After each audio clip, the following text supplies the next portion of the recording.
y B y W eran cada espacios vectoriales. Habíamos visto que se podía darle una estructura de espacio vectorial a mi conjunto, y ahora lo que vamos a hacer es trabajar con el caso particular de que el espacio W es el cuerpo, ¿sí? Donde yo tengo, o sea, si ves un K espacio vectorial, voy a pedir a W que sea específicamente K.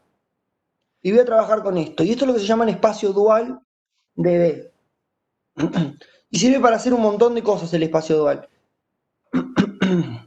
Bueno, en principio uno lo puede ver como un caso particular de lo que ya hizo para espacios de transformaciones lineales, entonces hay un montón de cosas que no vamos a calcular, como por ejemplo la dimensión, ¿no? Nosotros vimos que cuando teníamos los homomorfismos de B en W, esto había un isomorfismo o estaba en correspondencia biounívoca con el espacio de matrices N por M. Entonces, de ahí uno puede deducir, por ejemplo, que la dimensión de este espacio en general es N por M, pero acá podemos hacer la cuentita más fácil porque sabemos que B tiene dimensión N, o sea, suponemos que B tiene dimensión N, ¿sí? Si asumimos que B es finito, porque si no, no es cierto, entonces ahora sabemos que este espacio va a tener dimensión N por 1, porque la dimensión de K sobre K siempre es 1. Entonces ahora lo que tenemos es que el espacio dual o vuelve a ser un espacio, cuando B es dimensión finita, el espacio dual vuelve a ser un espacio de dimensión finita y además tiene la misma dimensión que B. ¿De acuerdo? Es la cuenta que está diciendo acá abajo. Dice que como nosotros ya hicimos el isomorfismo, que es mandar una transformación lineal a una base, ¿sí? Eso estaba en correspondencia con el espacio de matrices y uno podía calcular la dimensión de este espacio haciendo esto, ¿no? Calculando la dimensión del espacio de matriz asociado, que en este caso es 1 por n. Entonces claramente es n. Y esto lo que me está diciendo en dimensión finita es un poco más fuerte.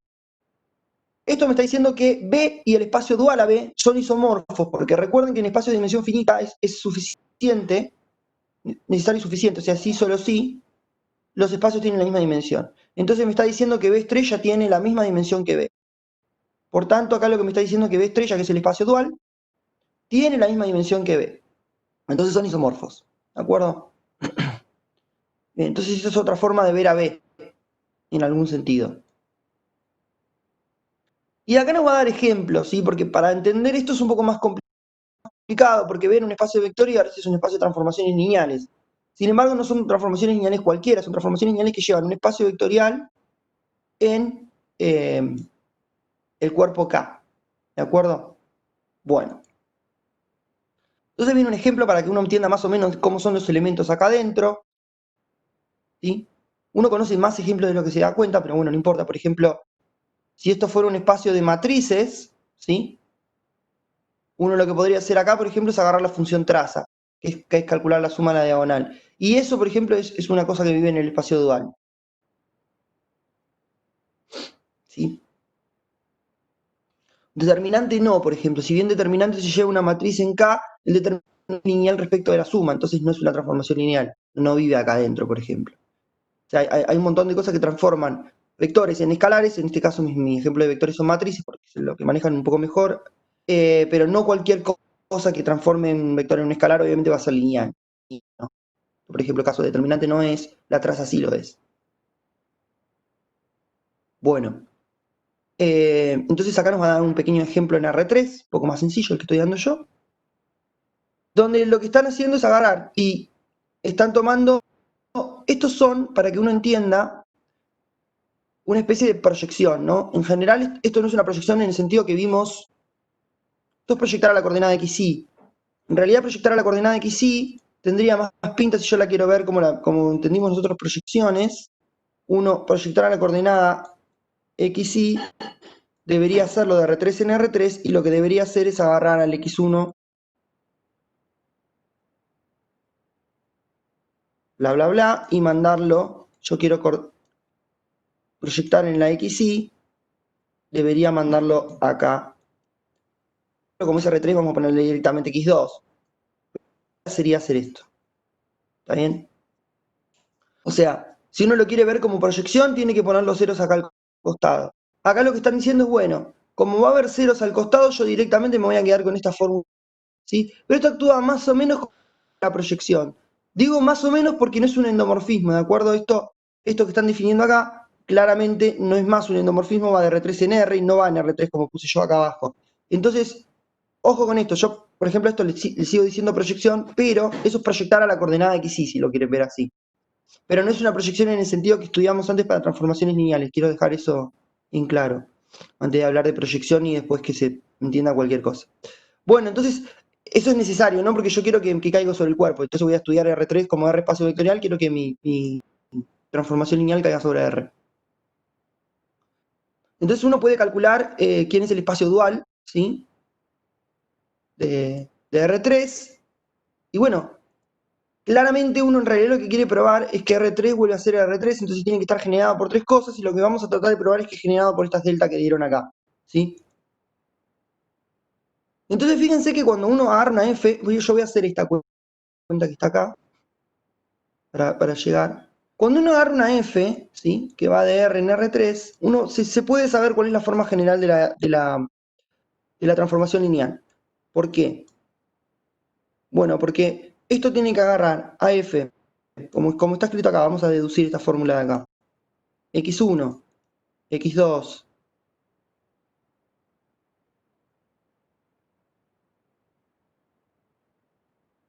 X3. Y ahora uno quiere decir, bueno, ¿cómo sería una transformación lineal cualquiera? No quiero definir una en particular, sino que quiero entender cómo son todas. Bueno, esto va a caer sobre números reales, ¿sí? Pero en principio lo que uno sabe, es que esto tiene que quedar en combinación lineal de... uno podría pensar que lo que va a hacer es definir sobre la base, ¿no? Es decir, sobre cuánto vale este vector. ¿Está bien? Si tengo una transformación lineal, el vector de la base tiene que obtener un valor en R. Entonces supongamos que esto vale A en R. Eso es lo que están haciendo ahí, ¿no? Para este otro valor, uno debería tener un valor en R. Entonces pongámosle B. ¿De acuerdo? Mi transformación lleva vectores de R3 en R, así que todos los valores tienen que ser un número real cualquiera. Bueno. Y a esto le podemos suponer que esto es un C, también en R. Y ahora esto define cualquier tipo de transformación lineal, o sea, es decir, para tener todas las transformaciones lineales que van de R3 en R, yo agarro esa que es la base canónica de R3, le asigno un valor real, porque recuerden que si lo que yo tengo acá es un conjunto linealmente independiente, entonces no me importa lo que pongo del otro lado, esto define de manera unívoca una transformación lineal. Entonces, esencialmente, si quiero tener que hacer es jugar con todo, variar todos los posibles. Bueno, pero yo no quiero la transformación lineal sobre la base canónica, la quiero sobre la forma explícita, que es esto que tenemos escrito acá. Bueno, llevo esto y pienso que el vector x1, x2, x3 es combinación lineal de esto. De hecho, el vector es combinación lineal fácil, ¿no? Es así. No sé si voy a hacer toda la cuenta entera, pero la idea se va a entender con esto. Yo puedo hacer esto y escribir a cualquier vector. Bueno, acá vendría el 1, 0 y acá vendría el tercer vector, ¿de acuerdo? Uno puede hacer esto. Y entonces ahora acá viene el 0, 1, 0 y acá viene el 0, 0, 1. Y ahora yo puedo aplicar f. Y como mi f yo sé que es lineal y además sé cuánto vale en esta base, yo sé cuánto va a valer la forma explícita de un f de x1, ¿no? Aplico f a esto que está acá adentro es este vector que está acá, que la f es lineal, y entonces tengo que entender tres cosas acá, o por lo menos dos, pero son tres pasos. X1 es un escalar y puede salir para afuera. Esto es una suma y entonces puedo distribuir la f, ¿no? Puedo poner f de esto, f de esto, f de esto y después sacar los escalares afuera. Y tercero, yo puedo reemplazar en lo que vale f de 001 por a. Entonces, si uno hace todas esas cuentas, lo que obtiene es, bueno, el x1 salió para afuera, quedó multiplicando, ¿a qué cosa quedó multiplicando? A f del 1001, pero bueno, esto es una a, ¿está bien? Más, bueno, el x2 le pasó lo... Entonces acá apareció una b, y acá el x3 le pasó lo mismo y me apareció una c. Y todos estos a, b, c son estos mismos que están acá. Y acá es donde están diciendo esto que está acá, ¿no? que si yo tengo una transformación lineal de R3 en R cualquiera, la fórmula explícita de esa transformación lineal tiene que ser de tipo, con A, B y C en R. ¿De acuerdo? Es una deducción bastante rápida, se puede hacer en general para cualquier tipo de transformación lineal. No hace falta que mi transformación lineal llegue a R, ¿de acuerdo? Si llegaba a R2, simplemente lo que pienso es que acá puedo poner un vector cualquiera con coordenadas, la primera en R, la segunda en R. Y hago la misma cuenta de allá, y entonces lo que me va a quedar es que una transformación lineal en general cualquiera, si yo la pienso de Rn en Rn, y bueno, va a tener n entradas mi vector de esta forma, ¿de acuerdo? Acá tiene una sola porque caí sobre R, pero si hubiera caído sobre R2 tenía que poner AX1, BX2 más CX3, y después coma, y después pongo A'X1 más B'X2 más C'X3. ¿De acuerdo? Y si hubiera más, sigo indexando más. Esa es la forma general de una transformación lineal, en forma explícita. ¿Sí? Tiene que tener eso, producto de escalar por cosas y sumas. Nada más. No puede haber variable al cuadrado, no puede haber nada raro. Bueno, entonces lo que están haciendo acá es más o menos decirme que cualquier transformación lineal se puede escribir, cosa que no habíamos hecho, entonces está bueno hacer la cuenta por lo menos una vez. Aunque sea en un caso particular de R3 en R. No importa, esto vale en general de Rn en Rm. ¿Está bien? A eso por si algún día lo necesitan usar la forma explícita. Ahora, una vez que uno tiene hecho esto, yo lo que quiero es de alguna forma generadores o una base, en realidad quiero una base de este que es el espacio dual. Eso es lo que está haciendo este ejemplo. Entonces ahora una vez que uno hace esto, uno puede pensar y decir, bueno, es lo siguiente. Recuerdamos que nosotros habíamos agarrado la delta i que lo que hacía era mandar el vector x a la coordenada xy.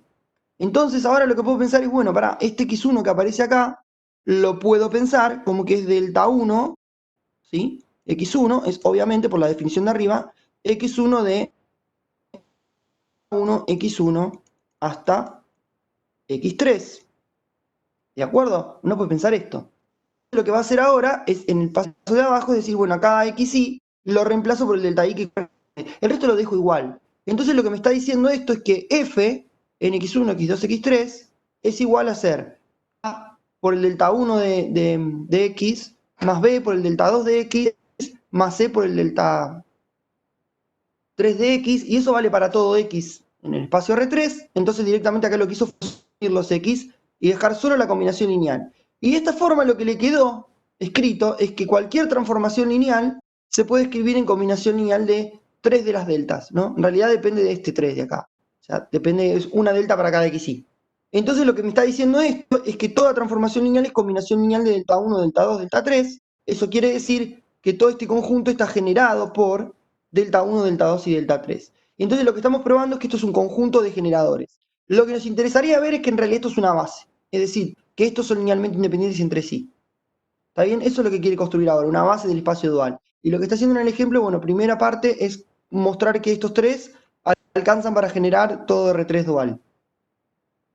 Bueno, ahora venimos con la base dual, ¿sí? Pero no nos vamos a olvidar esto porque esto es la base canónica para los espacios duales. Bueno, entonces la idea es la misma que yo expliqué recién, pero lo vamos a hacer en construcción en general, ¿sí? De hecho acá lo va a hacer en R3, no sé por qué en R3. Supongo porque quiere comparar con el ejemplo, pero lo vamos a hacer en cosa general. Entonces, lo que uno hace es lo mismo que hice yo recién. Pensamos que tenemos la base canónica de R3. E1, E2 y E3, ¿sí? Los mismos tres vectores que estaba usando yo.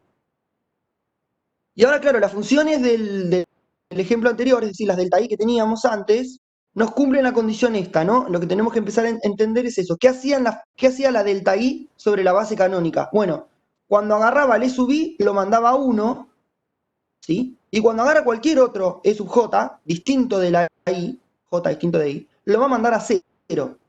¿Por qué? ¿De acuerdo? Porque proyecta sobre la coordenada que está en xy. Entonces, en el único que tiene un 1 es en el e sub i. En los demás, en la coordenada de xy hay un 0. Entonces esto se puede definir así, como dicen acá, es decir, que delta i aplicado al vector e sub j me da la delta de Kronecker, que es, la delta de Kronecker es eso, ¿no? Vale 1 cuando i es igual a j y vale 0 cuando j es distinto de i. También lo mismo que dijimos recién. Entonces, esencialmente, lo que vamos a hacer ahora es definir una base dual, ¿sí? O una base, el dual de una base o una base para el espacio dual, son la misma cosa al final, para cualquier base, ¿de acuerdo? Esto lo hicimos para la base canónica, con esta delta i. Vamos a ver que usando una base cualquiera, como dice acá, B1 hasta Bn, definiendo de esta forma una delta i sobre sobre la base con esta misma fórmula, eso me va a producir una base para el espacio dual. ¿De acuerdo? Eso es lo que dice la proposición de abajo. Y esto se puede hacer para cualquier espacio vectorial de dimensión finita. ¿De acuerdo? Esto nos permite transformar una base de B en una base del espacio dual. Y esa se va a llamar dual asociada, o bueno, tiene varios nombres. Entonces, agarremos lo que habíamos dicho antes. Siempre es de dimensión finita, ¿de acuerdo? En general, en una dimensión infinita, B no tiene por qué ser isomorfo a B estrella, así que hay problemas ahí. Bien. Y tomemos B1 hasta Bn, ¿sí? Una base cualquiera de B. Y entonces ahora lo que vamos a probar es esto, ¿no? Existe una única base B estrella tal que hace esto, y esto es lo que se llama la base dual de B, como les decía. ¿Sí? Esto además en particular es una base de B estrella, ¿de acuerdo? Es una base de B estrella, además se llama base dual de B, ¿de acuerdo? O sea que para yo puedo construir una base dual que es una base de B estrella. Eso es lo que está diciendo acá. Y la forma de hacerlo es usar esta misma definición que tenemos acá, pero en vez de para la base canónica lo hacemos para los vectores de B. Es decir, cada vector le asocio 1 si coincide la I con la J y le asocio 0 si no coincide la I con la J.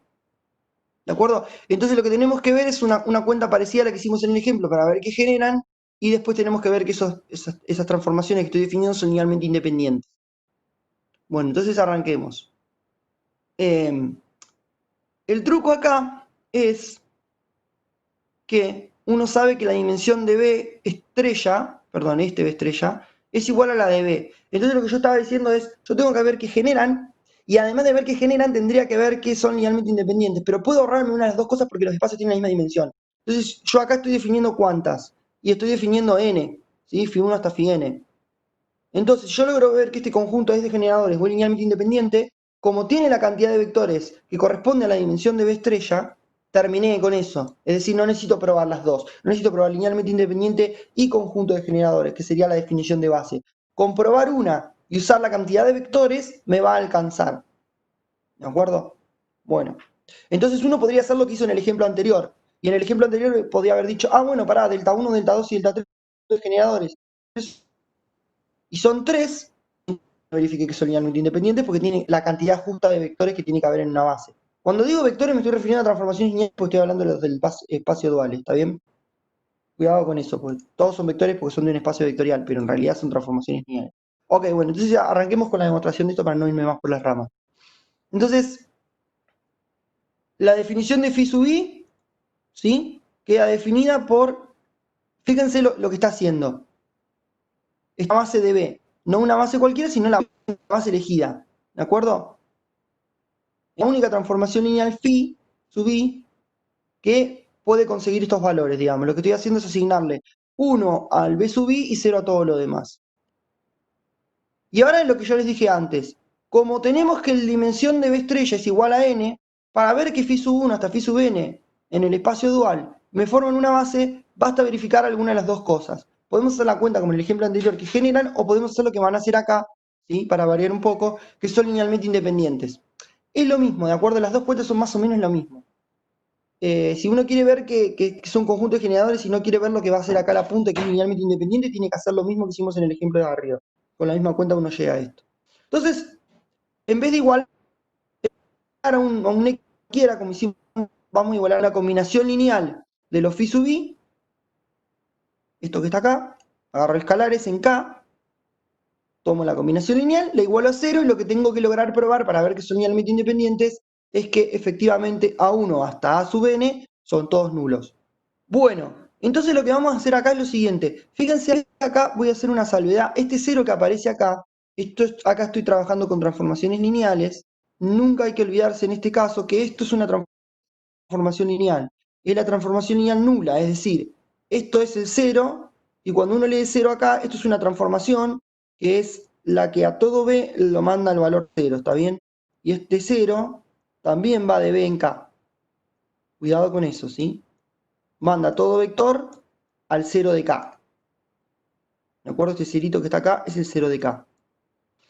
se llama la transformación nula, y esta es una transformación lineal. Entonces, ¿qué pasa con esto? Las phi se pueden evaluar sobre vectores, y este 0 que aparece acá también se puede evaluar sobre vectores, ¿sí? De esta forma. Entonces lo que va a hacer ahora es decir, bueno, voy a evaluar sobre un BI.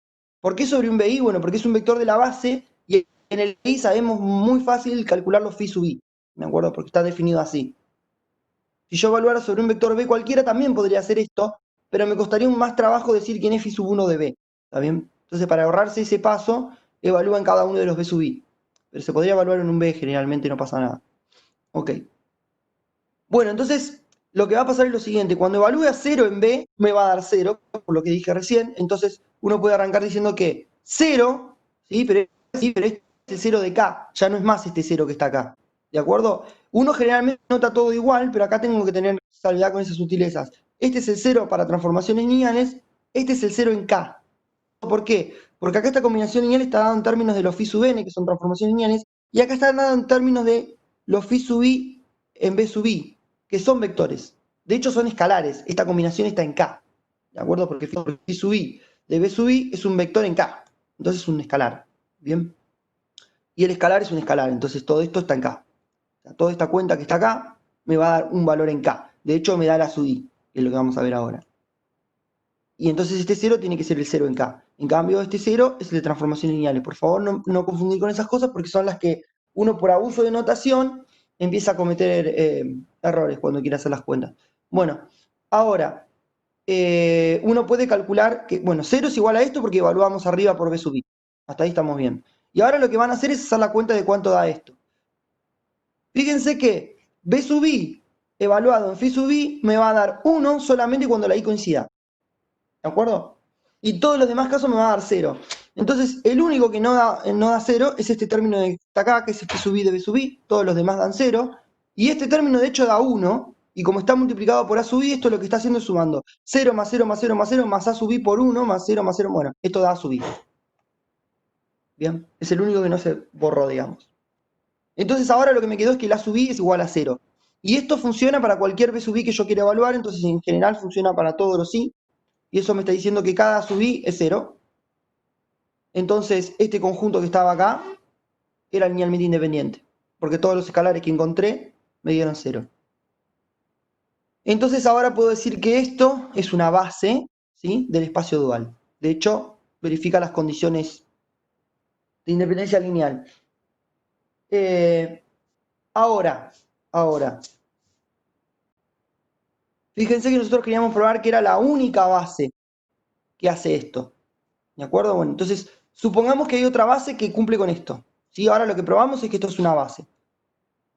Supongamos que hay otra que hace esto también, esta condición. No, eso es lo que va a decir ahora. Bueno. O sea, esto es una base y tiene las condiciones que nosotros queríamos, que es que cada vez que evaluemos el vector nos da 1 o 0. Perfecto. O sea, supongamos que hay otra que hace lo mismo.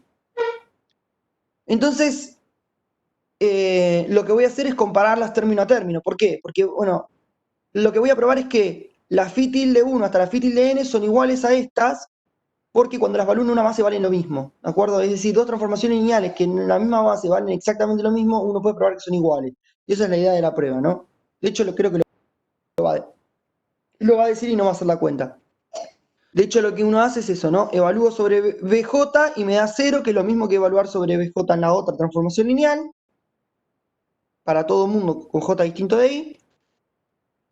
Y si evaluase sobre el B sub I, me da lo mismo porque es uno de los dos lados. Entonces, lo que me está diciendo acá es que la phi tilde I y la phi sub I, las dos coinciden sobre la base B. Entonces, como coinciden sobre la base B, en particular son iguales como funciones lineales. Entonces, uno puede compararlas uno a uno, la phi sub 1 con la phi tilde 1, la phi sub n con la phi tilde n, así sucesivamente agarro todas y son todas iguales, entonces la base que tenía era la misma, exactamente la misma. Y de hecho en el mismo orden, porque es importante eso también. Acá una cosa que no estamos hablando es que el orden es importante, ¿de acuerdo? Cuando uno habla de base, debería a veces decir que es una, porque después quiere poner una base ordenada. Es como tener phi sub 1 hasta phi sub n que tener phi sub n hasta phi sub 1, son coordenadas, ya lo vimos. No da lo mismo desordenar. Entonces acá cuando digo que la base es única, yo además no quiero que sean los mismos vectores pero desordenados, sino que quiero esto mismo, ¿no? Que este sea este, que el primero sea el primero y que el último sea el último, y que todos coincidan. Entonces más o menos lo que está haciendo todos son iguales. Ok. Bueno, y vienen más ejemplos. Esto es para rescatar el ejemplo que teníamos antes, y en el ejemplo que teníamos antes lo que estábamos diciendo antes, ¿no? La base son estos, ¿sí?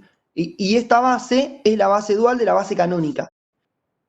Entonces, generalmente esta es la más usada, por eso esta se llama la base canónica también, porque es la base dual a la canónica, ¿de acuerdo? Bueno, y acá me hace otros ejemplos, voy a saltear el ejemplo este, pues es lo mismo que hicimos en el otro, para una base cualquiera, ¿no?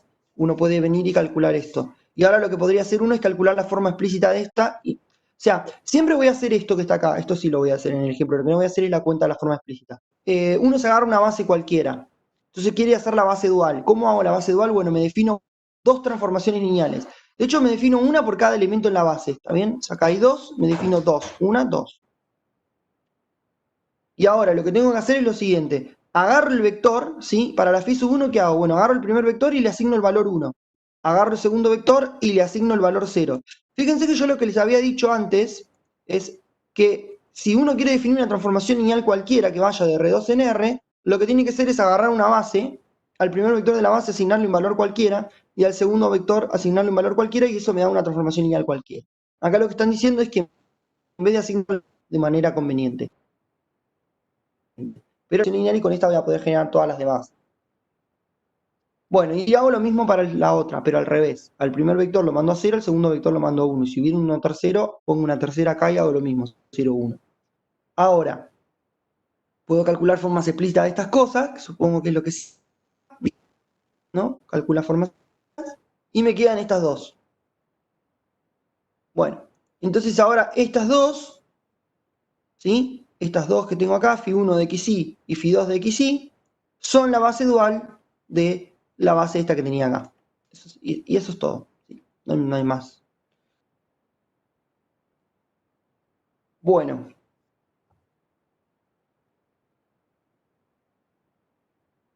Entonces, acá lo que dice es que si yo tengo una base del espacio vectorial B de dimensión finita siempre y tengo la base dual, entonces es muy fácil calcular coordenadas de una cosa. O sea, es decir, que si yo me conozco, o sea, yo tengo ahora un vector x, y, yo me sé calcular las coordenadas del x en B, eso me va a permitir calcularle, bueno, a ver, lo que pasa es que esto no lo dijimos todavía, pero para cada x tengo asociado un dual en el otro lado, no por el isomorfismo que más x al dual. Entonces, lo que está diciendo acá es que es fácil, digamos. Si uno sabe calcular coordenadas en la base B, entonces sabe calcular coordenadas en la base dual. Y recíprocamente, ¿no? Si uno sabe si uno sabe hacer las coordenadas en la base dual, puede obtener rápido las coordenadas en la base B, que es lo que va a hacer en la observación de acá, ¿no? Va a mostrar cómo obtener coordenadas. Entonces uno se toma la base B estrella, y ahora lo que dice, bueno, supongamos que yo sé escribir al B, es decir, yo sé que el B es ahí por B sub I. Entonces ahora lo que hago es aplico la base dual sobre B. Y la base dual sobre B va a pasar algo muy parecido a lo que hacíamos antes. ¿Qué va a pasar? Y bueno, la base, cuando le aplique el phi sub j al vector B, esto es como aplicarle phi sub j a toda la combinación lineal, pero phi sub j solamente me sobrevive el término que tiene B sub j, porque todos los demás dan 0. Entonces, acá lo que va a pasar es que, bueno, primero lo que hizo fue distribuir la phi sub j porque es lineal, ¿no? Entonces me quedó el escalar y la suma también. Y ahora lo que está haciendo es eso, ¿no? Phi sub j de B sub I vale 0, excepto en el término j, que vale 1. Entonces esto me queda exactamente alfa j. Es decir, que aplicar phi sub j sobre B me da la coordenada, ¿sí? Me da la coordenada que corresponde a la base B. Eso es lo que está diciendo arriba, ¿no? Que es fácil calcular coordenadas. Porque entonces si ahora yo, fíjense que las coordenadas de B en B, el vector coordenadas de B en la base B, es simplemente tomar en cada entrada del vector el phi sub i que corresponde aplicado a B. ¿No? Es esto que está acá, alfa j. Bueno, y ahora esto lo puedo hacer al revés, digamos. Si yo tengo una phi en la base dual y me sé escribir a la phi en combinación lineal de la phi sub i, hago la cuenta y veo que phi de bj, ¿sí? Tiene por coordenadas beta j. ¿De acuerdo? Entonces fíjense en una cosa. Acá nosotros teníamos phi j de b, no confundir con esto que phi en bj, ¿está bien? Parece casi lo mismo, pero la J cambia de lugar y es importante. Y entonces lo mismo, el vector coordenadas de phi en la base dual se puede obtener por aplicarle phi a la base. Muy similar, ¿no? Esto es lo que dice acá. Si yo me conozco la phi sub i, entonces obtener vectores de coordenadas es súper fácil. Le aplico la phi sub i al vector que yo tengo. Y al revés. Si yo tengo una phi y la quiero escribir en coordenadas en la base dual y me conozco la base b, aplico la phi que yo tengo a toda la base y eso me da las coordenadas. Entonces es una forma fácil de obtener vectores coordenadas, una de las aplicaciones que tiene la base dual. Y acá supongo que lo que va a hacer es la cuenta, ¿no? Va a tratar de mostrarlo sobre el ejemplo que hizo antes, que esto es cierto. No me voy a poner a hacer toda la cuenta porque nos lleva mucho tiempo y es cuenta nada más. Están haciendo lo mismo que hizo en el ejemplo, en la observación. Bueno, pasemos a esto que es. Bien, entonces, tenemos la siguiente proposición, ¿sí? Entonces, lo que nosotros hicimos acá, ¿sí? Es tomar para un espacio vectorial B de dimensión finita, encontrar la base dual asociada. ¿Está bien? Lo que ya habíamos hablado antes. Entonces, ahora uno podría decir, bueno, pero yo quiero hacer el problema inverso, es decir, yo tengo la base de B y encontré la base del espacio dual. Ahora, ¿qué pasa si yo tengo la base del espacio dual, porque tengo la base del espacio dual, y me quiero encontrar una base asociada en B? Bueno, lo que a uno le gustaría es que si uno hace la misma construcción que hizo recién, vuelva a caer en la misma base que tenía originalmente, y eso más o menos se satisface así. ¿Está bien? Eso es lo que vamos a probar ahora. Es decir, que si yo arranco mi proceso, pero en vez de con la base B en B, arranco con la base B estrella en B estrella, ¿de acuerdo? Obtengo una base en B. Entonces hacemos eso, ¿no? Tenemos espacio vectorial siempre de dimensión finita, si no lo digo, es siempre de dimensión finita cuando esto es dual, y tenemos el espacio dual. Y entonces ahora agarremos B1, ¿sí? Agarremos B1, ¿sí? Una base de B estrella ahora, no de B. Y vamos a probar lo mismo. Hay una única base en B, ¿sí? Que me satisface que B estrella, ¿sí? Es B1. Es decir, nosotros teníamos, antes arrancábamos con la base B, aplicábamos eso de que los phi sub i, o sea, me armaba la base de los phi sub i, tales que phi sub i en B sub j vale un delta ij, ¿de acuerdo? Y obtenía una base B estrella. Bueno, ahora lo que queremos ver es que si yo arranco con la B estrella, entonces puedo obtener una B1 de forma tal de que esto sea B estrella. Puedo obtener una B, perdón, de forma tal de que mi B1 sea B estrella. Yo estoy arrancando con B1, no con B estrella, lo estoy diciendo mal. ¿De acuerdo? Bueno, vamos a probar eso. Entonces, supongamos que yo tengo una base, ahora agarremos una base B2, pero la base B2, cuidado porque es una base de B, ¿está bien? La llamo W sub 1 hasta W sub n. Y me tomo la base dual, B estrella 2. Bueno, entonces ahora lo que uno puede hacer es sabemos lo de las coordenadas que observamos recién. Es decir, que si yo quiero tomar a phi sub i, en la dual, ¿sí? Yo arranco con una base en B, ¿sí? No perderse acá porque va a haber mucho voy y vengo del dual. Y me armo la dual. Entonces, ahora, por lo que vimos antes en la observación, si vos tenés a la phi sub i que vive en la base B1, ¿sí? Agarro cualquier vector de la base B1, o sea, para cualquiera, para cada uno, le puedo calcular las coordenadas en B2 estrella y eso simplemente es aplicar la phi sub i a la base que corresponde, ¿no? El vector coordenadas ese me daba coordenadas. Entonces ahora lo que sabemos es que esto es un conjunto linealmente independiente, de hecho es una base. Entonces uno dice, bueno, pero tomar coordenadas en algo que es linealmente independiente, o en particular que es una base, esto me da un isomorfismo. Entonces lo que resulta es que el conjunto que queda, o sea, el conjunto de vectores coordenada, es decir, hacer phi sub i en B2 estrella como vector, es linealmente independiente en cada n ahora, ¿no? Eso es lo que está diciendo acá. Cada uno de estos para cada i se toma el vector coordenadas y como estos eran linealmente independientes, tomar coordenadas también es linealmente independiente y por tanto la matriz esta que está acá es una matriz inversible. ¿Sí? Lo que quiere hacer es calcular la base esta, en la base B1 hasta Bn. Entonces la tiene que despejar de algún lado. Eso es lo que va a hacer ahora. Bueno, entonces como esto es inversible, uno puede calcular la inversa, ¿no? Supongamos que a esta matriz la llamo M, yo tengo que M por A me da la identidad. Entonces fíjense lo que pasa ahora. Acá vienen un poco los trucos. La identidad es una cosa que vale 1 y 0, y de hecho vale 1 y 0, uno puede mirar la identidad, y si uno mira la identidad vale 1 y 0, ¿no? Esto que dice acá. La entrada IJ de la identidad es la delta IJ, porque vale 1 si estoy en la diagonal, o sea, si es igual a J, y vale 0 si estoy afuera. Entonces, como acá aparece delta IJ, esto es lo que nosotros queremos hacer aparecer. ¿Por qué? Porque nosotros queremos encontrar una base que cuando yo la aplique en el B sub 1, hasta B sub n, que es la base que yo, o sea, perdón, otra vez lo estoy diciendo al revés. Vamos a aclarar eso. Yo tengo una base fija que es de phi sub 1 hasta phi sub n, y lo que quiero encontrar son los vectores phi sub 1 hasta phi sub n. ¿Sí? Entonces lo que yo quiero, lo que yo necesito que es encontrar vectores b sub 1 hasta b sub n que cuando yo aplique la phi sub i en b sub j me dé delta j. Y acá lo que logré hacer es aparecer la delta j. Entonces sigo con esto. Bien. Por otro lado, esto es lo mismo que hacer m por a en ij porque dijimos que m por a era la identidad. Entonces ahora reemplazo identidad por m por a. Y ahora sabemos cuánto vale hacer m por a. ¿Por qué? Bueno, porque de alguna forma la m la conozco, la a no. ¿Está bien? Entonces, supongamos que esto que va a hacer. Y bueno, esto es hacer.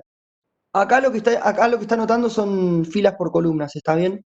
Está variando el K, el I y el J están fijos. Esto es la columna A, perdón, esto es la columna J en la matriz A, y esto es la fila M, la fila K en la matriz M. Entonces está haciendo la cuenta, ¿no? ¿Qué es este coso? Bueno, es hacer esto. Y estos los conozco. El M y K lo conozco porque el M y K, como varía el K, es esta columna, ¿no?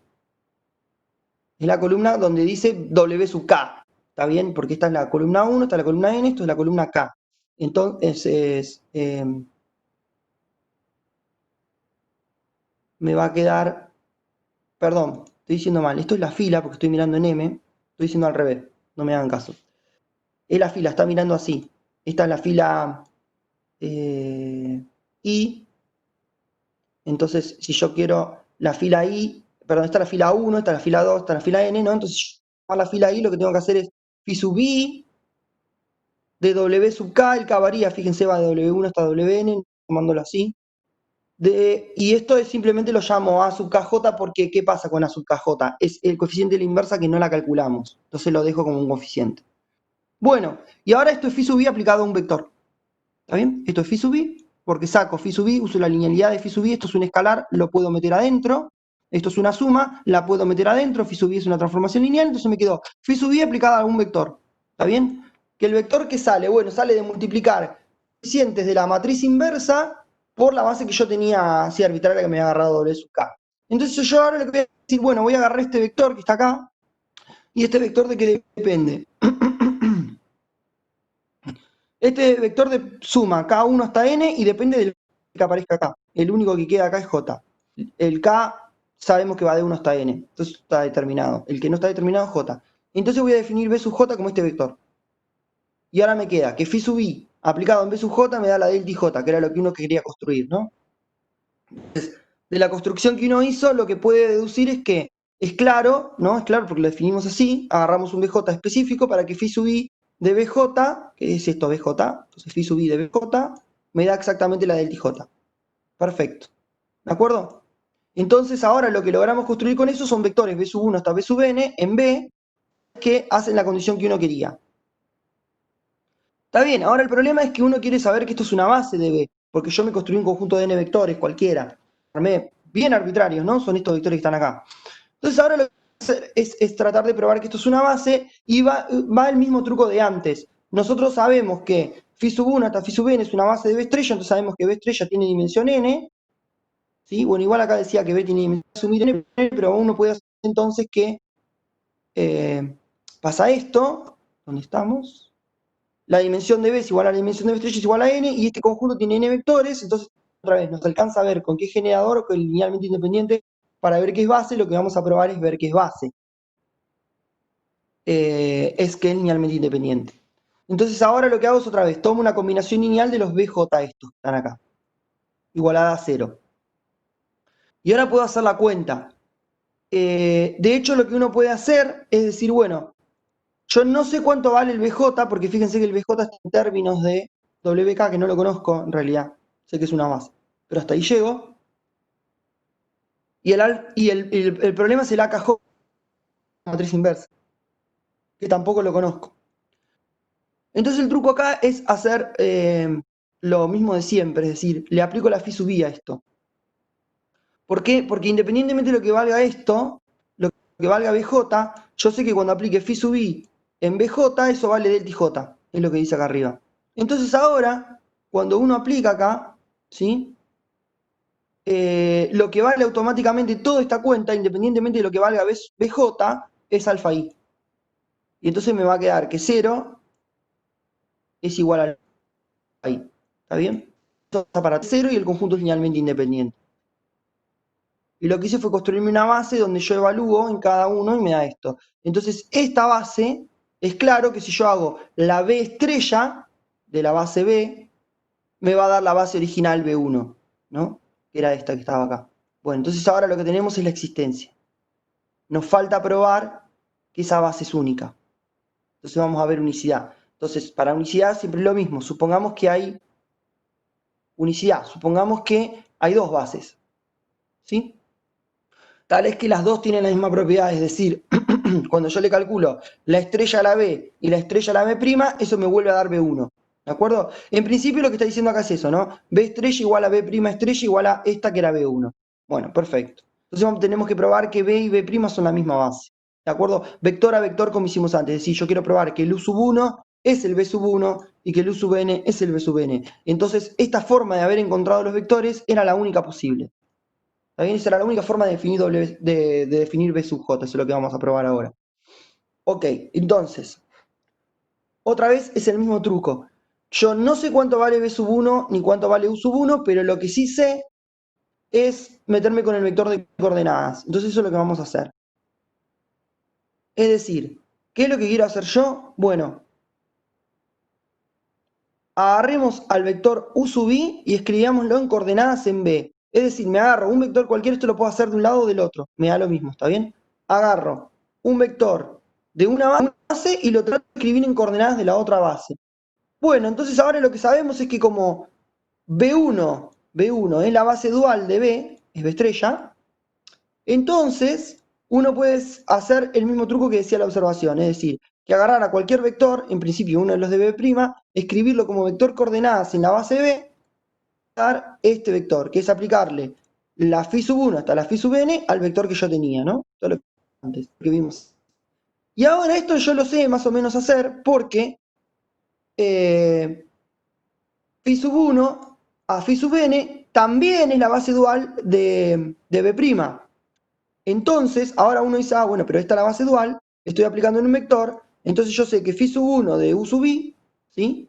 Me da 0, phi sub n de U sub i me da 0, y la única que no me da 0 es la phi sub i, ¿de acuerdo? Es la phi sub i del U sub i. Entonces este es un vector, ¿sí? Que tiene todos unos, perdón, que tiene todos ceros menos un 1 en el lugar. Eso es lo que llamamos el vector. Hay un 1 en la entrada ahí y 0 en todo el resto. Y si uno se pone a mirar esto, E sub i, esto es el vector de coordenadas de B sub i. ¿Por qué? Porque B sub i, cuando uno lo va a escribir en una base, en principio que lo contiene el mismo, es decir, B sub i está claro, no tengo que calcular coordenadas, que si yo lo quiero escribir en términos de B sub 1 hasta B sub n, esto va a ser así, ¿no? Más 1 por B sub i, 2 por, más 0 por B sub n. ¿Ok? Bueno, acá va un más. Entonces, fíjense que las coordenadas de un vector dentro de una base que lo contiene siempre son esas, ¿no?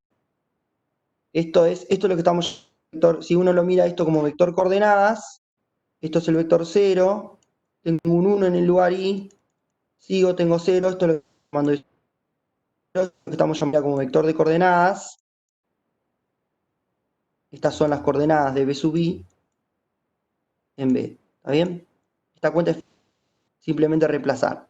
Ahora lo que vimos es que el vector de coordenadas del U sub i es el mismo. Entonces ahora la decisión es, bueno, los vectores coordenadas coinciden. Pero el problema es el siguiente. Cuando uno está escribiendo en una base hay una única forma de escribir las cosas. Es decir, que si yo vectores los puedo escribir con el mismo vector de coordenadas es porque los vectores son iguales, ¿de acuerdo? Hay isomorfismo que mandan a coordenadas. Entonces, si la imagen por coordenadas es la misma, entonces los vectores son los mismos y acá se puede deducir rápidamente que el U sub i es igual al B sub i y que entonces las bases coinciden vector a vector, que era lo que queríamos, ¿no? Esto coincide para cada i, de 1 hasta n. Entonces, lo que tengo acá es que las dos bases son iguales y acabamos de mostrar unicidad. Bien. Bueno, asociado al concepto de espacio dual aparece esto del anulador de un subespacio, que es algo que es útil, por ejemplo, para encontrar ecuaciones implícitas de los subespacios, por ejemplo. Bueno, acá tenemos un ejemplo. ¿Qué hacía este ejemplo? Déjenme recordar que hacía este ejemplo. Si nos interesa hacerlo o no. A las 11 si tenemos tiempo. Bueno, vamos a verlo porque tenemos tiempo. Va a ser la base dual para un espacio de polinomios. ¿Está bien?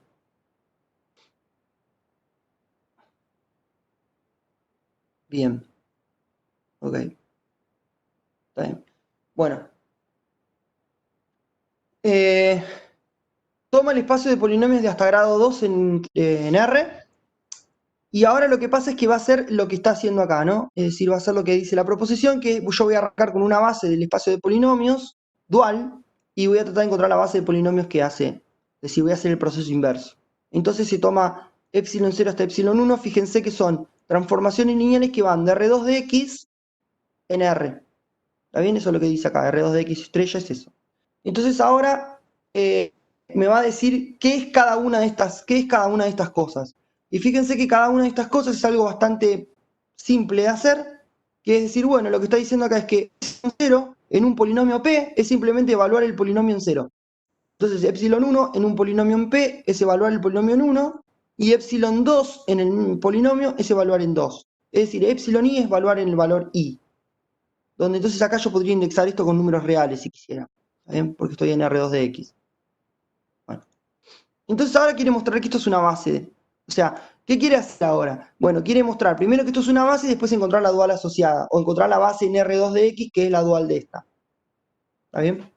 Bueno, entonces primera cosa tiene que ver que esto es una base. Porque agarró tres así arbitrarias. Tiene que hacer la cuenta de que es una base. Bueno, entonces lo que sabe es que la dimensión de R2 de X es 3, entonces la de estrella también es 3. ¿Sí?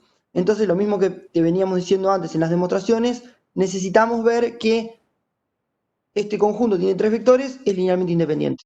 Y con eso estamos. Bueno, entonces tomamos la combinación lineal igualada a 0, ¿sí? Y entonces esto lo que está diciendo es que evaluar toda esta cosa en el polinomio P me tiene que dar 0. Y bueno, y ahora uno puede empezar a hacer la cuenta, es decir, está bien. Fíjense, yo supongo que esto es 0. Lo evalúo en un polinomio, porque esto es una transformación lineal. Entonces puedo evaluar en un polinomio. Lo evalúo en un polinomio del lado, este 0 ahora se transforma en 0 de polinomios. Este era el 0 de transformaciones lineales, pero como evalúo en un polinomio, ahora este es el 0 en polinomios. Y ahora básicamente lo que uso es que estas son lineales, o que esto es una combinación lineal, y uso la definición más que nada, y distribuyo la P por todos lados. ¿De acuerdo? Acá uso suma de funciones y producto de funciones, y básicamente lo que me queda es que esta expresión es lo mismo que lo que está abajo. Este sigue siendo el 0 de polinomios. Bueno, y ahora se toma un polinomio muy particular que es este, ¿no? Es x1 menos x2. ¿Por qué toma x1 menos x2? Porque fíjense que lo que está diciendo acá es lo siguiente. Fíjense que si 0 es raíz del polinomio p, entonces p está en el núcleo de la epsilon 0. Lo mismo pasa con la epsilon 1, es decir, si 1 es raíz del polinomio p, entonces p está en el núcleo de epsilon 1. Y si 2 es raíz, entonces p está en el núcleo de epsilon. Fue simplemente lo más fácil del mundo. Está bien, me agarro al 2. Entonces, cuando yo evalúe en epsilon 1, este polinomio va a dar 0, porque cuando lo evalúe en 1 va a dar 0. Y cuando yo en epsilon 2, este polinomio también me va a dar 0. Entonces, lo que voy a hacer es anular estos dos términos de acá. Yo evalúo, estos dos términos dan 0. Y me queda alfa 0, epsilon 0, evaluado en P, que no importa lo que dé, porque epsilon 0 evaluado en P es distinto de 0 porque no tiene al 0 como raíz, ¿de acuerdo? Eso fue lo que hice. Entonces me va a quedar que alfa 0 es igual a 0, ¿de acuerdo?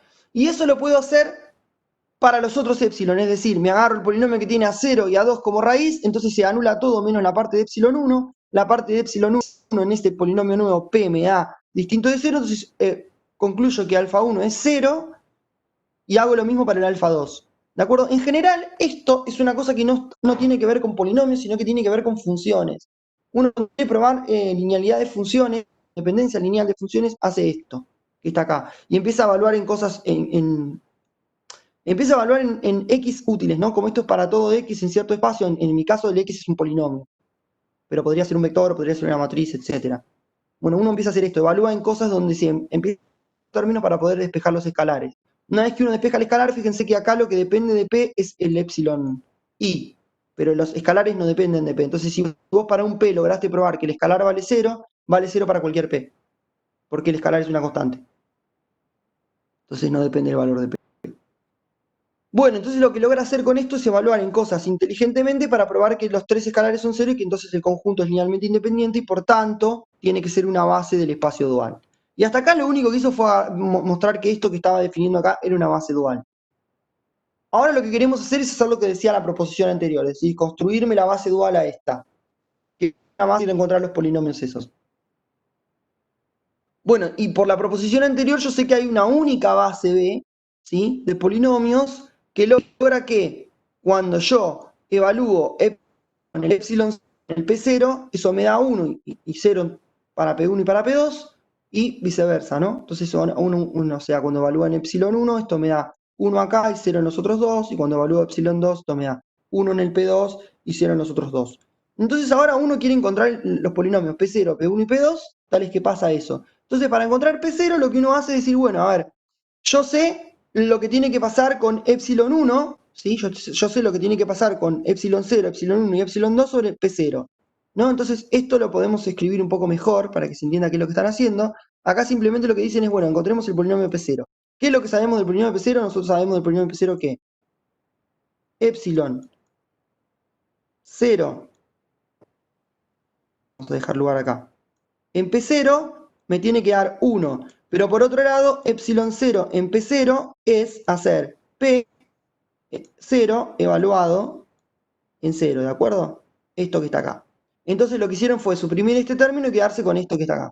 ¿Está bien? Esto que está acá es lo mismo que si yo miro de acá para acá y omito el término del medio. Están haciendo esto. Como yo sé cuánto es la epsilon i evaluada en la P0 que estoy buscando, hago eso, ¿no? Acá tendría que hacer un renglón igual, me va a decir que P0 en 1 me da 0 y P0 en 2 me tiene que dar 0. Fíjense que esta es la evaluación de 0 en P0. Perdón, de 1 en P0, de 2 en P0. Bueno, y ahora lo que pasa con esto es un ejercicio que se volvió de polinomio. Es decir, yo tengo un polinomio. El polinomio es a lo sumo hasta grado 2. ¿Qué quiere decir que es a lo sumo hasta grado 2? Y bueno, que tiene como mucho 3 coeficientes no nulos. O por lo menos que tengo 3 coeficientes que son indeterminadas, ¿no? El A2, el A1 y el A0. Tengo un polinomio, ¿sí?, evaluado en 3 valores distintos. Esto es un sistema que me va a dar compatible determinado. ¿De acuerdo? ¿Por qué? Porque hay 3 ecuaciones y hay 3 incógnitas. Y uno podría venir y decirme, bueno, pero acá tenés un 1, ¿cómo sabés que se va a poder hacer? Porque si fuera homogéneo está bien.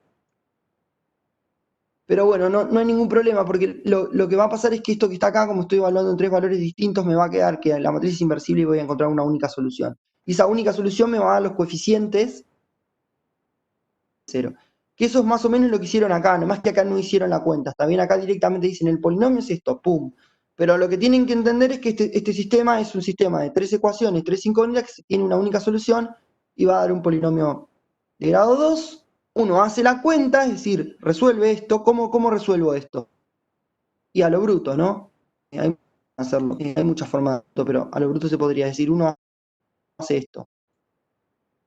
Hace A por X cuadrado más BX más C igual a 1, pero como voy a evaluar en 0, este sería mi polinomio P0. Saco donde dice X, pongo 0, saco donde dice X cuadrado, pongo 0, y esto me queda una ecuación lineal. Eso es lo que está bien, ¿no? me queda una ecuación lineal, donde, fíjense, estos son coeficientes, acá el coeficiente es 1, y las incógnitas son los coeficientes del polinomio, que son A, B y C. ¿De acuerdo? Entonces, acá, por ejemplo, me queda que C es 1, acá puedo venir y hacer lo mismo, decir, bueno, esto es A por 1 cuadrado, entonces es A más B más C, esto me tiene que dar 0, y el otro, si yo quiero resolver esto, es A por 4 ahora, porque es 2 al cuadrado, más B por 2, más C, me tiene que dar 0, y lo que estoy diciendo acá es que me construí un sistema que tiene 3 incógnitas, A, B y C, y lo que tengo que entender es que, bueno, como evalúen 0, 1 y 2, fíjense que hay garantía de que las ecuaciones que yo tengo son linealmente independientes. Está bien, eso es un poco más arbitrario, más difícil de ver así a ojo, no se puede, pero por ahí uno se puede poner a hacer la cuenta. Entonces uno puede despejar y encuentra un polinomio. ¿Está bien? Y es este polinomio que sale de acá. Hay que despejar los coeficientes haciendo esta cuenta, te queda esto aparentemente.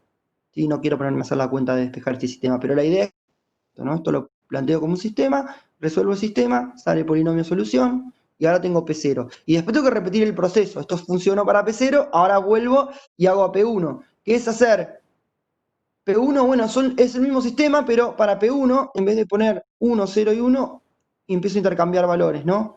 Este es P1, y finalmente, si pongo el 1 abajo, los ceros arriba, el 0 este lo podía haber dejado, este es P3, P2, no tengo P3. ¿De acuerdo? Pues empiezo a jugar con estos. Los empiezo a cambiar de lugar y ahí obtengo los tres. Bien, y estos sabemos que son la base, ¿sí? Estos tres polinomios que aparecen acá son la base dual de estos tres. Bueno, nos vamos a hacer la cuenta de que estos son los polinomios, pero la idea está clara ahí.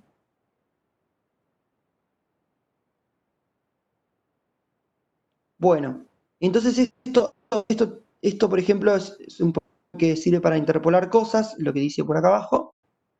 Pero no, lo vamos a dejarlo de interpolar cosas. Vamos a arrancar con el anulador porque ya estoy... Bien. Hagamos anulador y ya con anulador terminamos, ¿verdad? Sí. Ok, pero el anulador tiene varias cosas y prefiero hacer el anulador. Ok. Me quiero poner a explicar la interpolación del polinomio, pero bueno, esto lo que está diciendo acá, si tienen, el que es más curioso lo puede ver, esto me ayuda a interpolar polinomios. Bueno. El anulador de un subespacio. El anulador de un subespacio es un subespacio del espacio dual, ¿sí? ¿Sí? Esto es un subespacio, dado un subespacio S, consideramos el conjunto de todas las ecuaciones lineales que se anulan en S. ¿Sí? O las transformaciones lineales que se anulan cuando la aplicas en S. Y vamos a ver que esto es un subespacio y de hecho es lo que se define como anulador. Y de hecho, el anulador lo podemos pensar así, son todas las transformaciones lineales, ¿de acuerdo? Que van de B en K, tal que cuando vos lo aplicás en un vector de S, eso da 0. En otras palabras, lo que estamos pidiendo son todos los Fs en B estrella, tal que S está dentro del núcleo de F. ¿De acuerdo? Por eso se llama el anulador de S, porque vos le aplicás la F al conjunto S y eso me va a parar adentro del 0. ¿De acuerdo? Esto que dice acá. Esto que dice acá uno lo podría pensar como que cuando uno está agarrando la F, ¿sí? Yo tengo B en K, tengo mi F, y lo que yo quiero es simplemente que cuando yo haga F de S, esto me dé 0. ¿Está bien? Esta F, entonces, esta F pertenece a ese 0. Y ese 0 es el conjunto de todas las F que hacen esto. ¿Está bien? Eso es lo que se llama anulador. Y obviamente esto vive adentro de B estrella. Y lo que nosotros queremos probar es que esto es un subespacio. ¿De acuerdo? O lo vamos a observar, porque acá no lo prueban, dicen que es una observación. La misma cosa. Vas a dar cuenta de que es un subespacio. Ok. Bien. Y esto tiene otra interpretación, que es la que aparece por acá arriba, y que todas las ecuaciones lineales se anulan en S. ¿Eso qué quiere decir? Quiere decir lo siguiente. Recordemos que cuando yo estoy trabajando con algo que va de B en K. Nosotros lo habíamos hecho para R3, pero habíamos dicho que si yo estoy B en K, la forma general de esto, supongamos que esto tiene dimensión n, entonces yo puedo pensar que tengo un vector n coordenadas. Estoy haciendo un poco de abuso, ¿no? Porque no sé quiénes son los elementos de B. Supongamos que estoy en K la n, para que se entienda mejor. Estoy haciendo abuso, porque si mi conjunto, mi espacio vectorial es de dimensión n, yo puedo asumir de alguna forma que es isomorfo a K la n, pero hagamos la cuenta sobre K la n. Directamente, esto me lo llevo todo. Hagamos la cuenta sobre K la n. Uno tiene f de x1 hasta xn. ¿Sí? Habíamos dicho que cómo era la forma explícita de una de estas. Y bueno, yo había hecho la cuenta y en x3 me había quedado así, ¿no? Pero bueno, si uno lo tiene en xn, lo que puede generar es esto. Toda la misma cuenta que hice para R3. La puedo hacer en K la n en general. La forma explícita de cualquier tipo de transformación lineal es esto. Es una ecuación lineal. ¿Sí? En x1 hasta xn. Entonces fíjense que ahora lo que está diciendo acá son el conjunto de todas las ecuaciones lineales que se anulan en S. ¿Está bien? Entonces, ahora uno lo que puede decir es, bueno, a ver, si yo tengo esta f la puedo pensar como que es esta la forma explícita y acá tengo una ecuación lineal. ¿De acuerdo? Y ahora pedir que f de S me dé 0 es lo mismo que si yo digo que S1, o sea, que el x1 hasta xn está en el conjunto S, entonces esta ecuación lineal me da 0. Eso es lo que quiere decir acá arriba cuando dice que el conjunto de... Bueno, y esto es para una ecuación lineal. Esta ecuación lineal se anula, entonces yo digo que la ecuación lineal está en el anulador. En realidad la ecuación lineal no, yo digo que la f está en, ¿sí? Pero la f la puedo pensar como si fuera una ecuación. Si hago de pensar una expresa de una f. Entonces, por eso acá dice que es el conjunto de todas las ecuaciones lineales que se anulan en S. Y eso me sirve a mí, ¿por qué? Borro acá. Porque en general cuando uno quiere escribir un subespacio, le gusta, o sea, uno lo puede escribir de muchas formas el subespacio. Usamos dos. Una es, S es el generado por algunos vectores, y pongo mi conjunto de generadores. Y la otra que se usa muchísimo, sobre todo para K la n y cosas así, es decir, bueno, estos son los x1. ¿Sí? Seguimos pensando en que estoy en vector de tal que... ¿Y acá qué hace uno? Pone un sistema igualado a 0. ¿No? O a veces no pone el sistema, pero pone la i. No, esto da 0, y esto da 0, y esto da 0. Bueno, entonces fíjense que esta ecuación igualada a 0 va a tener asociado alguna f en el espacio dual. Acá va a tener asociada alguna otra g en el espacio dual, pero además de estar en el espacio dual, esta se está anulando en los vectores de S, porque es la definición de S. Esto va a estar en el anulador y esto va a estar en el anulador. Entonces, si uno, por ejemplo, quiere encontrar ecuaciones implícitas para un subespacio, esto es muy cómodo porque si yo me encuentro una base del anulador, ¿sí? Entonces voy a saber cuántas ecuaciones tengo que poner ahí. Y pongo una ecuación por cada uno de los de la base del anulador. Y de hecho pongo la forma explícita del que está en el anulador. Y ese sistema de ecuaciones igual a 0 me define ese entero. ¿También eso creo que es lo que uno tiene que rescatar de cuando está haciendo anulador? Por ejemplo, la aplicación más rápida o más sencilla de ver es esta, ¿no? Uno puede obtener ecuaciones implícitas para el subespacio S, de manera muy sencilla, haciendo cuentas con el anulador. Ok, bueno, entonces vamos por partes, vamos a llegar a eso, pero vamos por partes, ¿sí? Esa es la motivación de lo que queremos hacer. Ahora, primera cosa, veamos que ese 0, yo estoy hablando de una base del anulador. Bueno, antes de hablar de base, veamos que es subespacio, ¿ok? Yo quiero tener una base de esto, pero antes tengo que ver que es subespacio, si no, no tiene sentido hablar de base.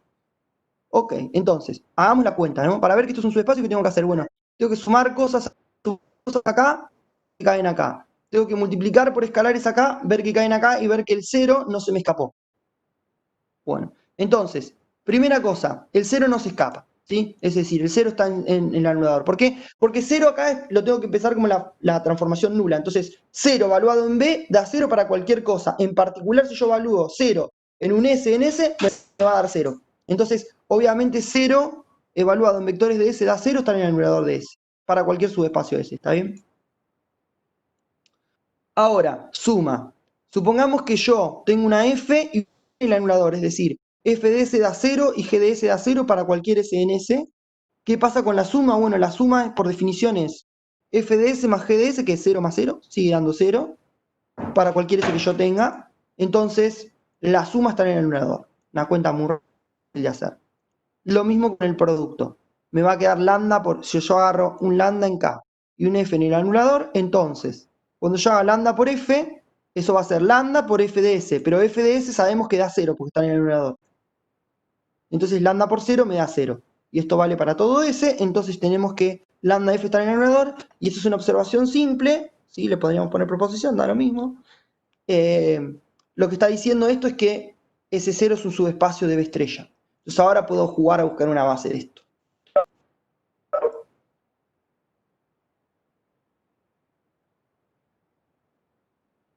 Ah, no grabé la clase. Buenísimo. Estaba en pausa. Y ahora me avisa. Bueno, qué problema está. Bueno, vamos a arrancar con... Ah, qué bien, qué bueno. Ok, bueno, sigamos.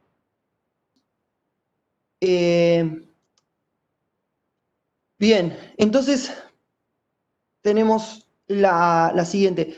Probablemente esto ustedes lo usaron sin prueba, pero generalmente cuando uno dice, bueno, tengo un espacio dado por la forma implícita, es decir, por la forma ecuaciones implícitas, entonces uno dice, va, si yo tengo un espacio en R3 que está dado por una ecuación, uno automáticamente dice, ah, la dimensión del espacio es 3 menos la cantidad de ecuaciones, ¿no? En este caso es 1, entonces la dimensión del espacio es 2.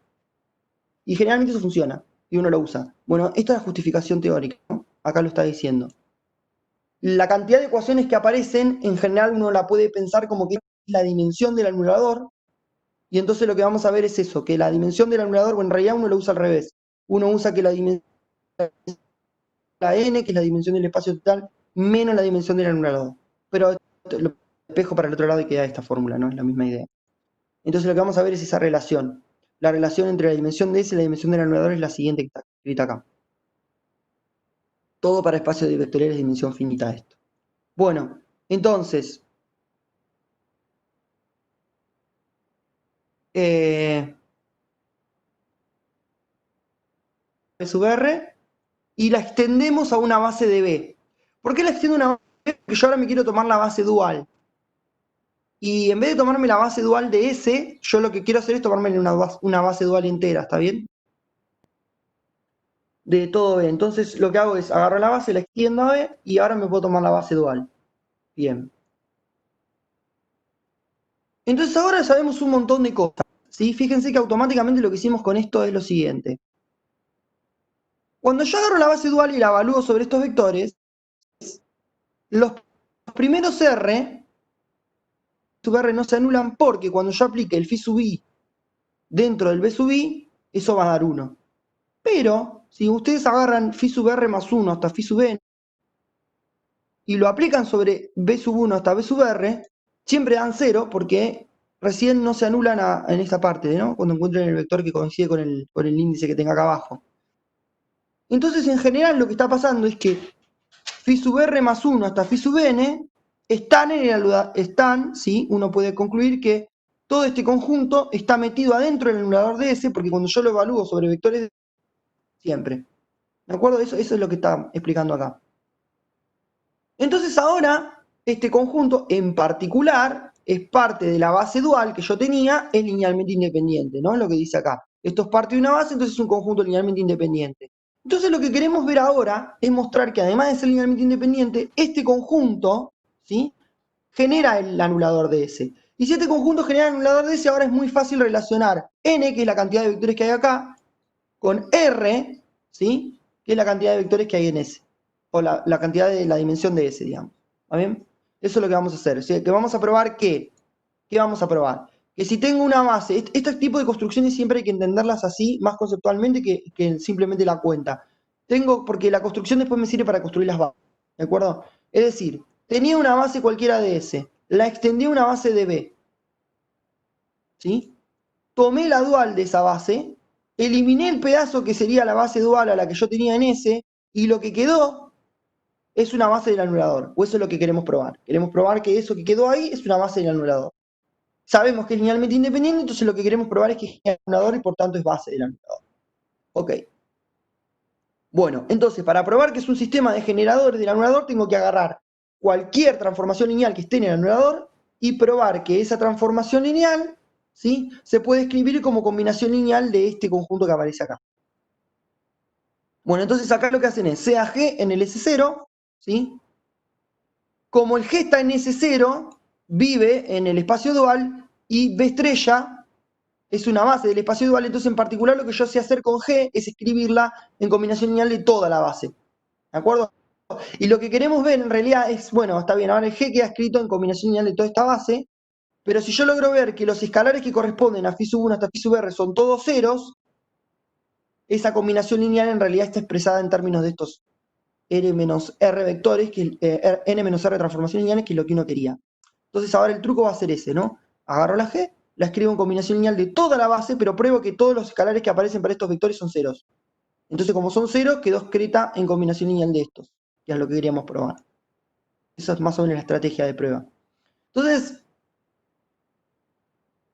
ahora uno tiene la transformación lineal G escrita así, y ahora uno puede empezar a evaluar, ¿no? Es decir, bueno, ¿qué pasa si yo evalúo esto sobre BI?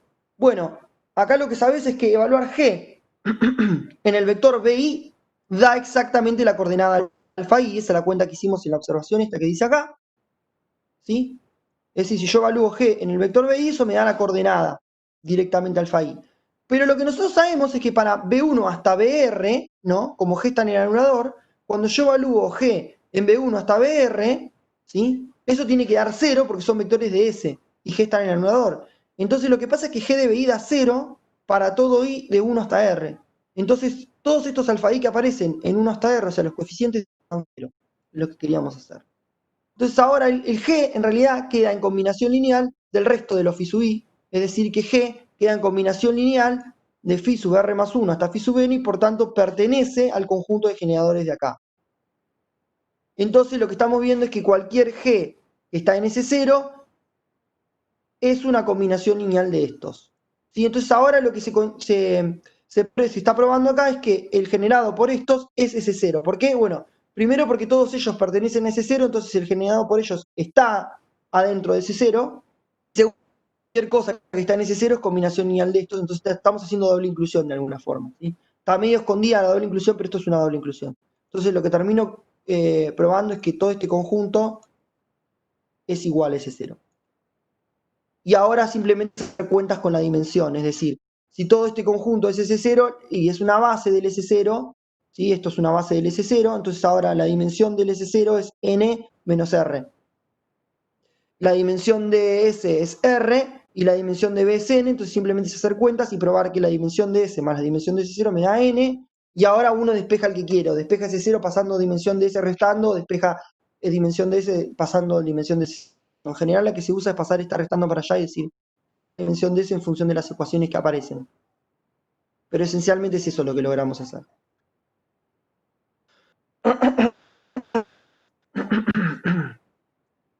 Bueno, tenemos un ejemplo más, ¿sí?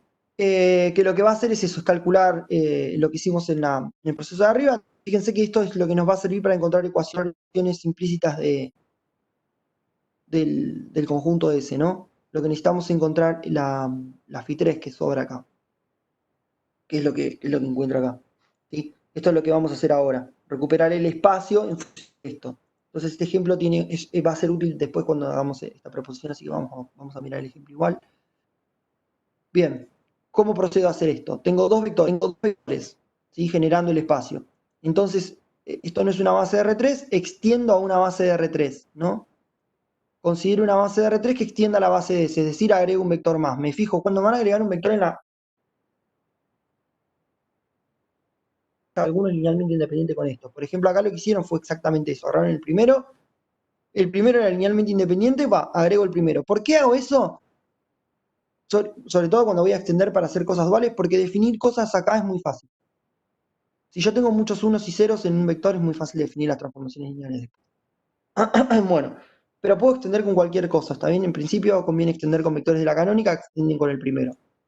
Entonces ahora me agarro la base dual. La base dual se puede construir como hicimos en la demostración anterior. Es decir, yo quiero la base dual de esto, de este cachito. O sea, en realidad quiero la del anulador, ¿está bien? Yo quiero la del anulador. Entonces, lo que hago es, tengo toda la base, me construyo, ¿sí? La base dual a esto, lo voy a anotar por acá, porque acá lo están haciendo medio rápido el ejemplo, al final me voy a construir esto.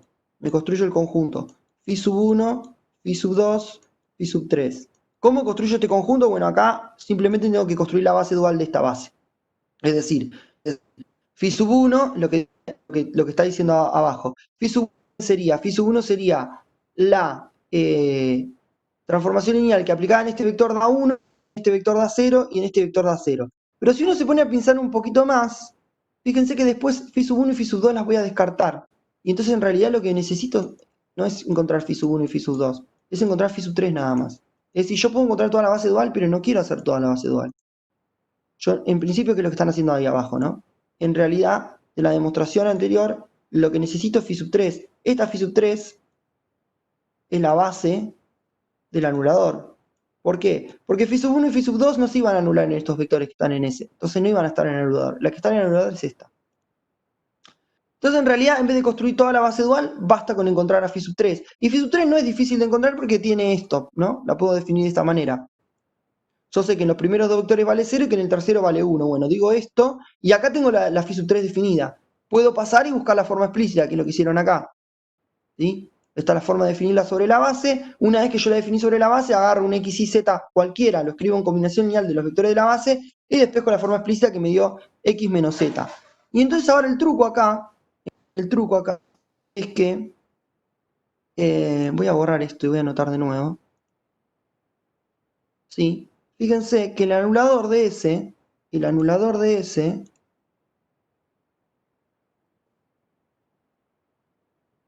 es igual a las F en, bueno, esto es R3 estrella ahora,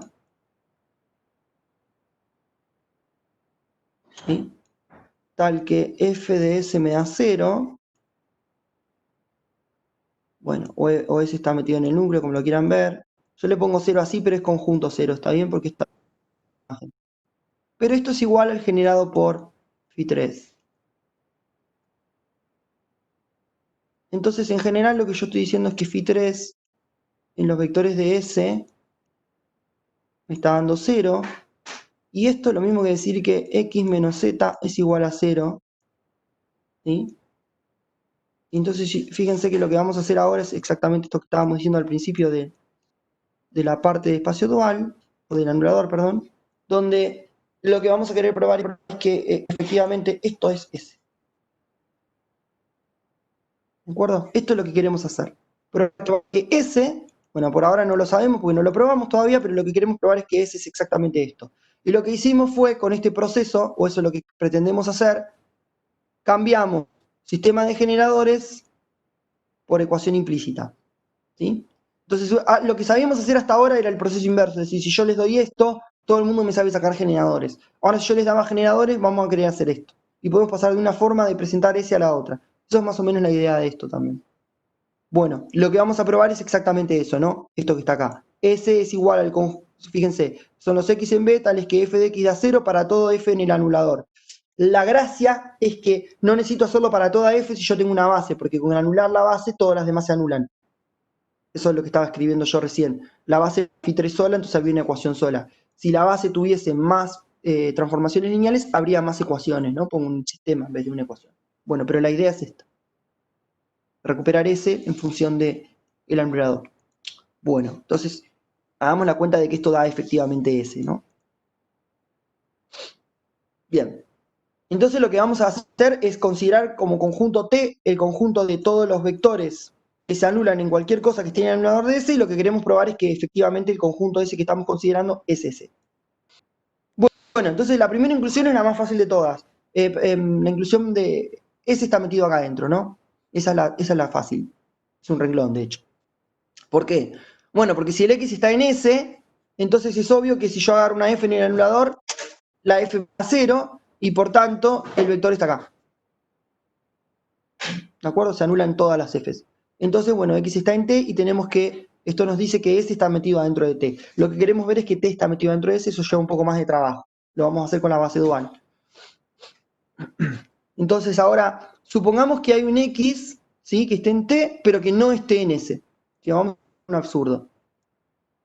Bueno, entonces, Es decir, estamos suponiendo que el T no está, contenido en S. Agarro una base de S, extiendo la base, ¿sí? Pero ahora la extiendo con el vector este que tengo en T y no está en S.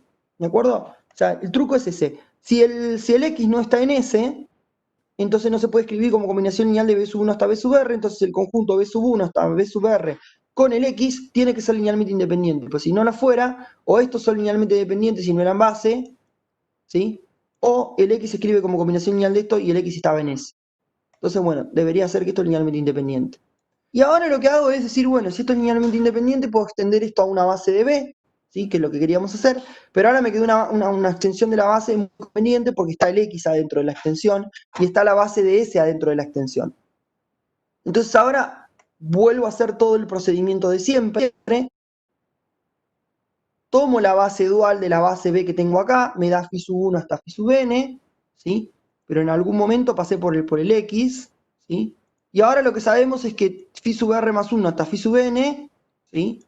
Es phi sub r más 1 hasta phi sub n, ¿sí? Bueno, de hecho acá están directamente diciéndolo en el phi sub r más 1 que es el asociado al X, ¿está bien? Basta con mirar en ese... Todos están en el anulador, pero basta con entender que phi sub r más 1 está en el anulador. Si phi sub r más 1 está en el anulador, eso quiere decir que, fíjense, como x está en t, entonces tiene que ser que phi sub r más 1 de x me da 0. ¿Por qué? A ver, ¿cuál es el truco acá? Phi sub r más 1 hasta phi sub n es una base del anulador. ¿Está bien? Entonces, en particular, phi sub r más 1 está en el anulador de ese 0. ¿Bien? Entonces, ahora, como phi sub r más 1 está en el anulador y x está en t, entonces phi sub r más 1 en x me tiene que dar 0 porque para cualquier cosa en el anulador me tiene que dar 0. Entonces yo puedo deducir que como x está en t, entonces tengo que phi sub r más 1 en x me da 0. Pero el problema es que phi sub r más 1 es el dual asociado a x. Entonces, la forma de definir phi sub r más 1 es decir que phi sub r más 1 en x vale 1. ¿No? Esa es la construcción. ¿Vale? Esto. Y ahora tengo un absurdo grande con casa porque o vale 1 o vale 0, pero las dos cosas a la vez no puede valer, ¿de acuerdo? Si no, me quedó que 0 es igual a 1. Absurdo. Entonces, ¿dónde estaba mal? Haber supuesto que el x no estaba en S. Entonces, x está en S, y eso quiere decir que todo x que está en t también tiene que estar en S. Por tanto, t está contenido en S. Y terminamos la doble. Entonces, este conjunto de acá es S. Otro ejemplo, que fue la cuenta que hice yo, terminar la cuenta del ejemplo, el S0 está generado por el phi sub 3, y esto estaba metido dentro del espacio dual. Y habíamos hecho la cuenta de que phi sub 3 en x y z era x menos z. Y yo les había dicho que la forma de escribir a S era exactamente esto que está acá.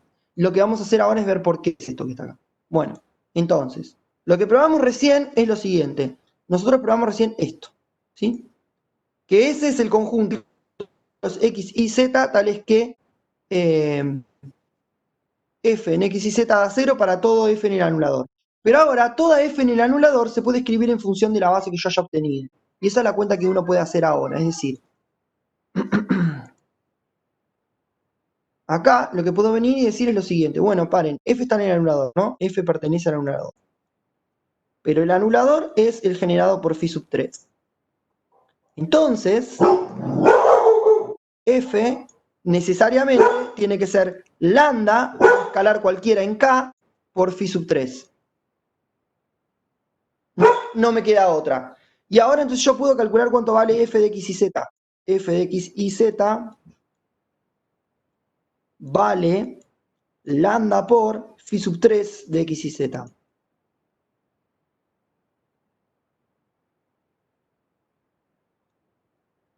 Y ahora lo que pasa es que, fíjense, esto lo puedo calcular porque yo sé la forma explícita de phi sub 3. Phi sub 3 es lambda por x menos z. Bueno, entonces me va a quedar, todo esto lo en algo en ENS, es decir, si evalúo en S, me quiero que me dé 0, igual a 0, ¿no? ¿Qué es lo que está acá? Es este renglón de acá.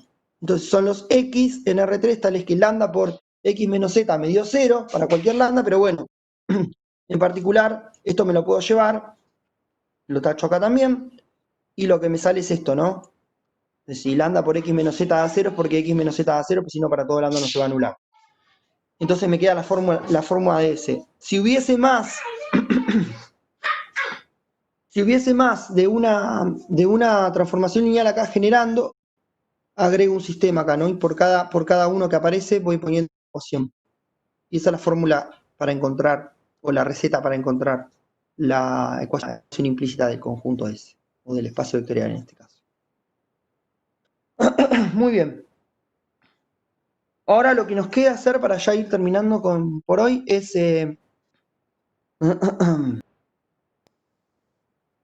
esto. La observación, esto es lo que estaba diciendo yo recién, acá está escrito en forma de observación. Si hay más de uno en la base de S0, entonces el conjunto S se puede escribir como, fíjense, esto que está acá, y esto es la intersección de los números.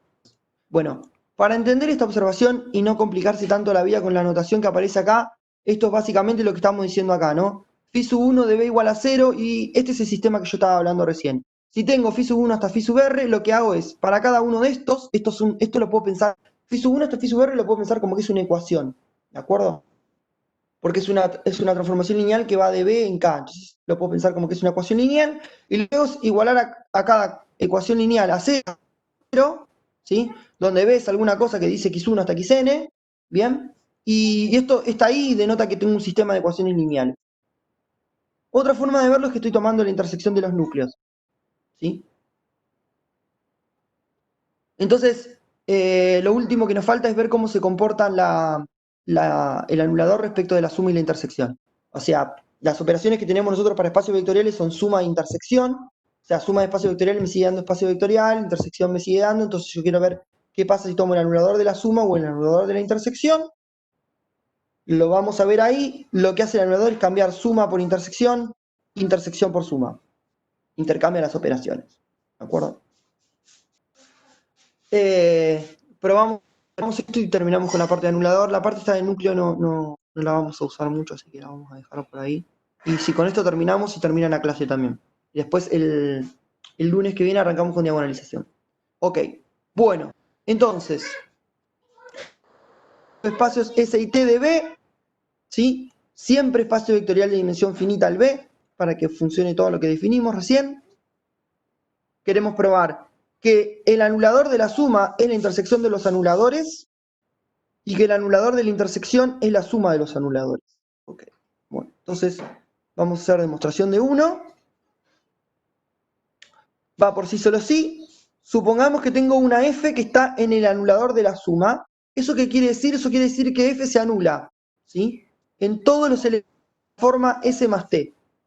Con S en S, con T. Entonces, fíjense que hacer f en S más T da 0. Hay un truquito, y el truquito es el siguiente. Lo voy a poner por aquí para que se entienda por qué bajó de este renglón a este. Acá baja con una especie de truquito. Que es decir, bueno, si yo me anulo para todo S y para todo T, en particular vos te anulás en esto, ¿no?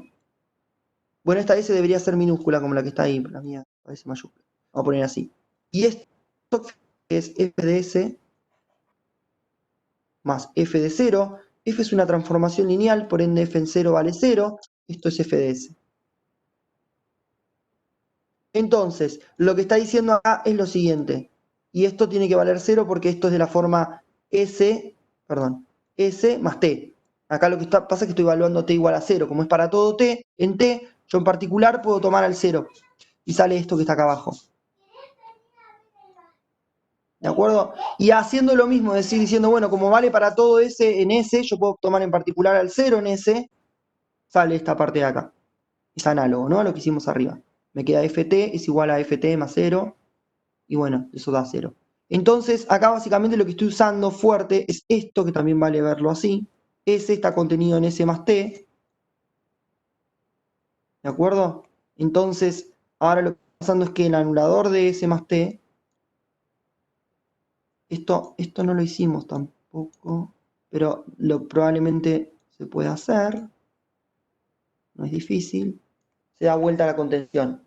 ¿De acuerdo? O sea, lo que anula un espacio chiquitito, en particular tiene que anular el espacio grande, porque el espacio grande contiene el espacio chiquito. Entonces, básicamente lo que está haciendo esta cuenta está probando esto, ¿no? Fíjense que si uno lo piensa al revés, ahora piensa que T está incluido. Esta es la forma conceptual de entender esto, para no tener que andar haciendo la cuenta a mano. Cuando uno hace contención y aplica anuladores, la contención se da vuelta. Entonces ahora fíjense que S más T0 está contenido acá y está contenido acá. Entonces en particular está contenido en la intersección. Y eso es lo que estamos haciendo.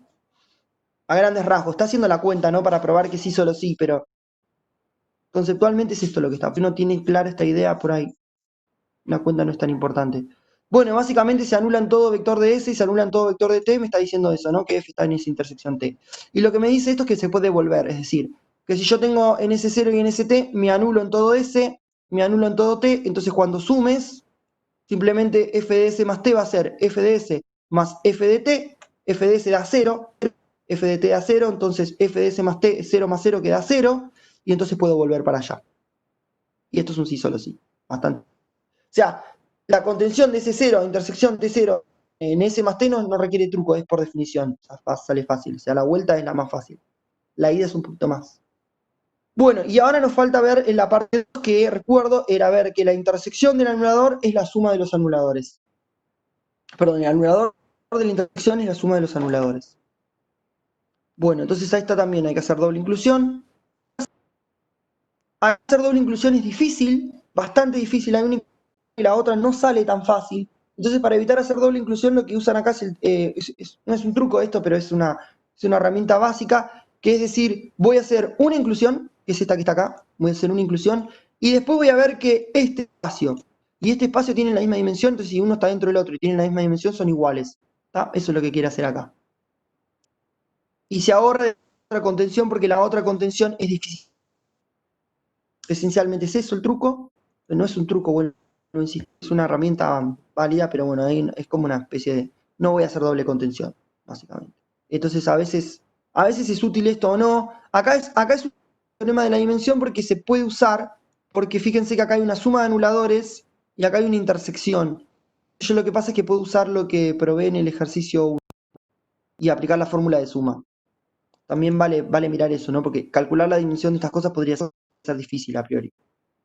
Pero acá no lo es. Entonces puedo vincular la dimensión de uno con la dimensión del otro rápidamente. Bueno, hagamos la contención que salió.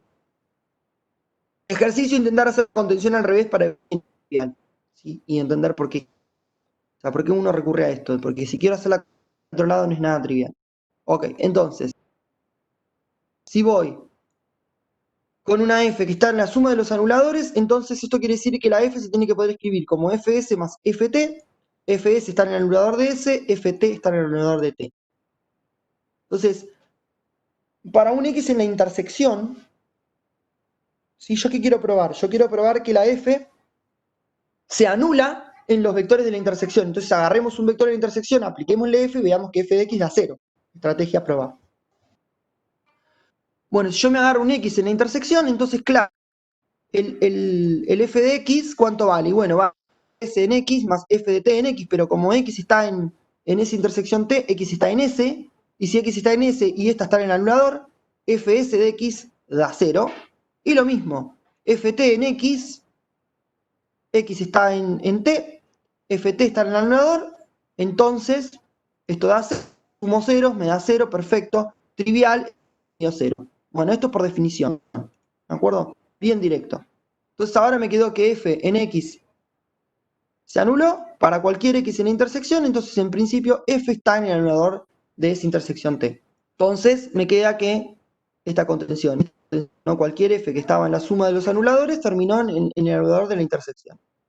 Perfecto. Entonces, como dije ahora, no voy a hacer inclusión para el otro lado, porque esa no sale así de fácil por definición. Hay que hacer truco como en esta vuelta, ¿sí? Como en la ida de esto, pero el truco es más difícil, entonces directamente uno obvia hacer eso y hace directamente dimensiones, y vamos a tratar de probar que la dimensión de este espacio es igual a la dimensión de este espacio.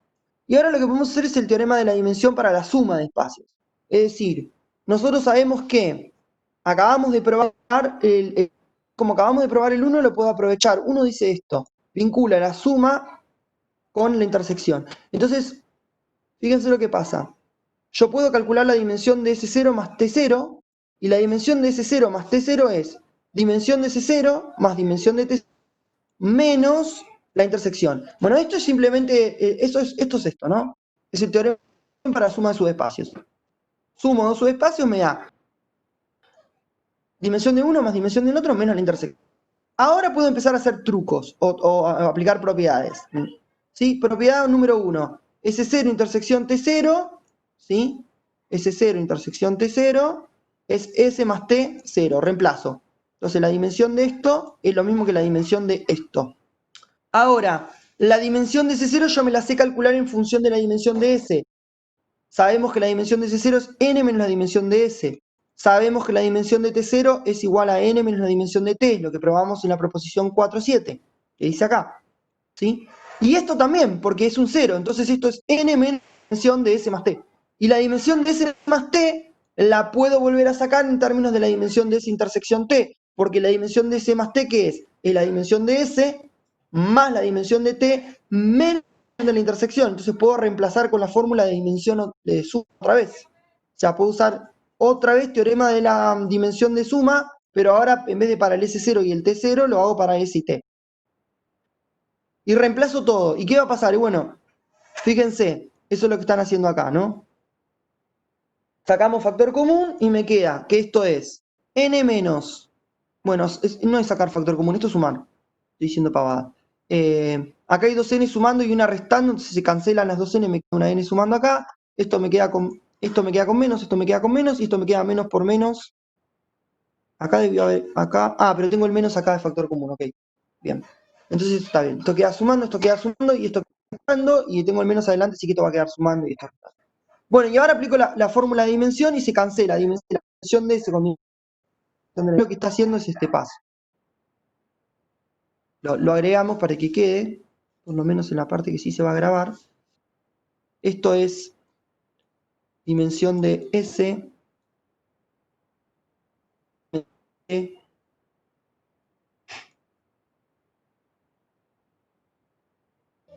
menos de la intersección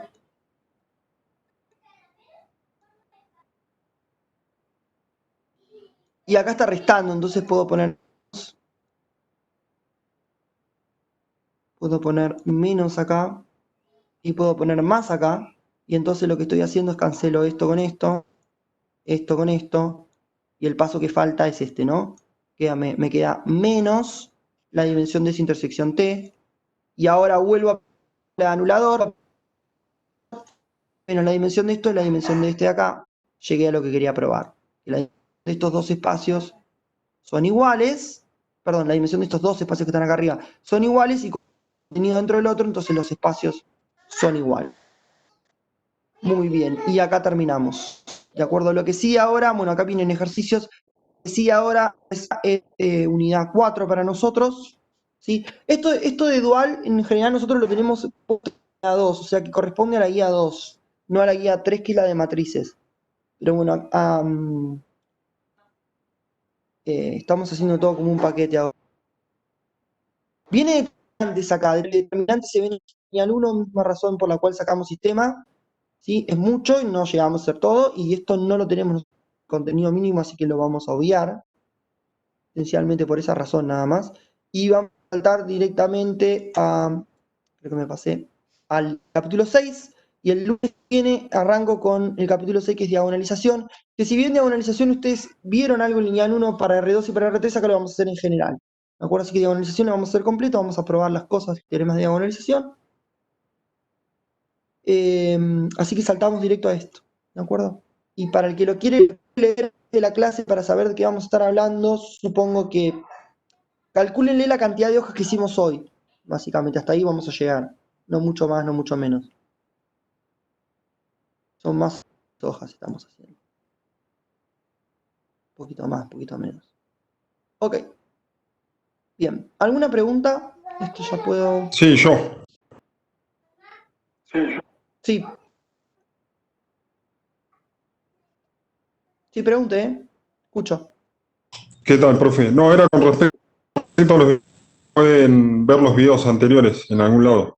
Los videos los subí en una carpeta de Google Drive, pero problema que lo dije la clase pasada y estuve intentando. Me quedaron 3 clases que se grabaron con el programa de Webex y se pueden ver solamente si reproductor de Webex. Y yo los otros los logré convertir a MP4. Tengo un problema tecnológico que por ahí voy a pedir ayuda a la gente de apoyo técnico de la Facu y si no se los paso así para que ya los vayan viendo. Mi idea es pasarlos todos a MP4 y dejarlos en una carpeta de Google Drive. Pero el problema es que no me los convierte porque me dice que la versión no coincide o qué sé yo, no sé, me empieza a tirar errores de conversión, de que no quiere abrirme el archivo. Así que tengo 3 sin convertir y estaba esperando convertir eso, pero sí. Ya me parece que me demoré mucho, así que les voy a dejar el link y van a quedar las 3 primeras clases no, la clase 1 no se grabó, yo no la supe grabar. Tengo grabado clase 2, 3 y 4 en formato de Webex y las otras están todas en MP4. Así que el que quiere mirar las primeras 3 clases que están grabadas, lo que puede hacer es bajarse de la página de Webex, es gratis, se baja el reproductor de Webex y las puede ver a lo más bien. Eso es la parte buena. La parte mala es que si tenés cualquier otro reproductor o lo querés mirar en el celular, vas a tener problemas. MP4, pero si puedo lo hago y si no lo está. Subo todo lo que. Bueno, lo dejé en pausa y no me di cuenta. Cuando me avisó ya íbamos por más de la mitad. Así que se grabó media hora, creo. Así que va medio accidentado. Hasta que yo aprenda a hacerlo bien. Pero eso es todo respecto a clases. Ahora a la tarde subo el resto de videos y les comparto el link directamente, así lo pueden empezar a ver. ¿Otra pregunta?